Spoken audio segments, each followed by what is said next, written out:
Hey everyone. So for my communication system, I decided I was going to talk a little bit about the picture exchange communication system. Um, I have a son with autism, so we've actually used that in the past just because it's always nice to have a visual for him.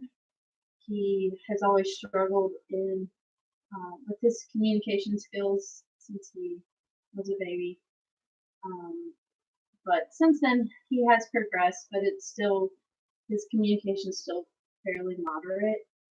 The good thing about the picture exchange communication system is that it's easily accessible.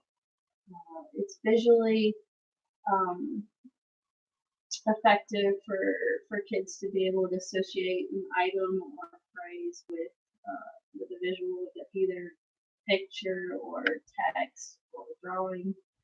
Um, it can be tailored to each individual's needs. So you can kind of, depending on what uh, particular system you're using under it, um, you can kind of tailor it to whatever preferences they have. Uh, Reinforcers that they enjoy.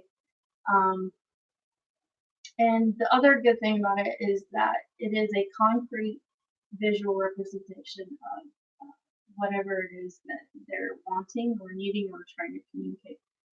So some of the downfalls is that it can be a little bulky at times. Sometimes you don't always have access to the correct visual that you need.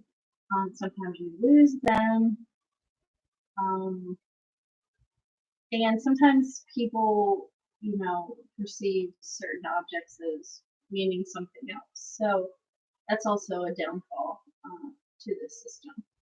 It is fairly easy to learn for kiddos that struggle, that don't have the communication tools.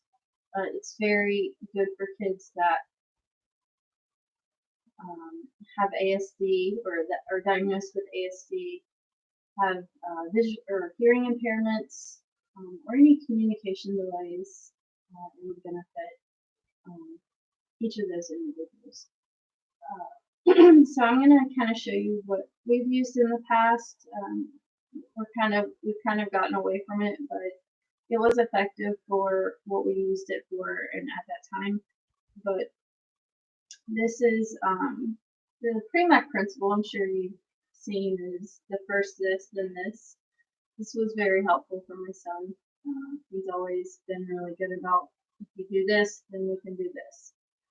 We kind of use this for potty training. So we would put first the toilet, first potty, and then outside. So first, if he went potty, then he could go outside. And of course, on the back, we kind of keep the other reinforcers that we use or non-preferential activities, such as going to the store or sitting down to eat. And then we had the bathtub, and then soccer, candy, or positive reinforcers. And then, the computer time is also highly reinforcing for him. So that was one example. And then another we started out kind of using is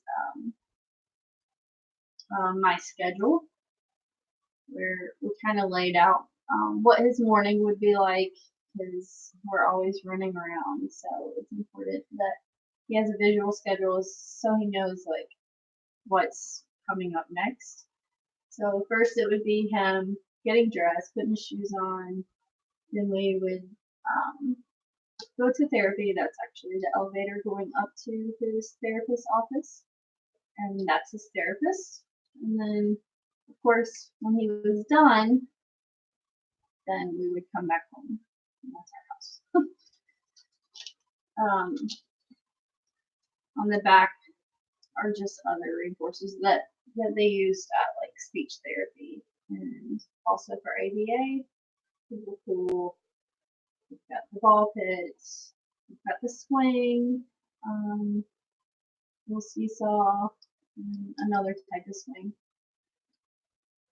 And I know Speech used this a lot with him as well, so that he kind of knew what was going to take place when the session started. So that's my example of using the pecs. Like I said, the only downfall is these always fall off. Or they may get lost, and I just end up carrying them in a little baggie so that I always have them, or if they get lost or need new stickers, I have those as well. So anyway, hope you enjoy this, and thanks. Bye.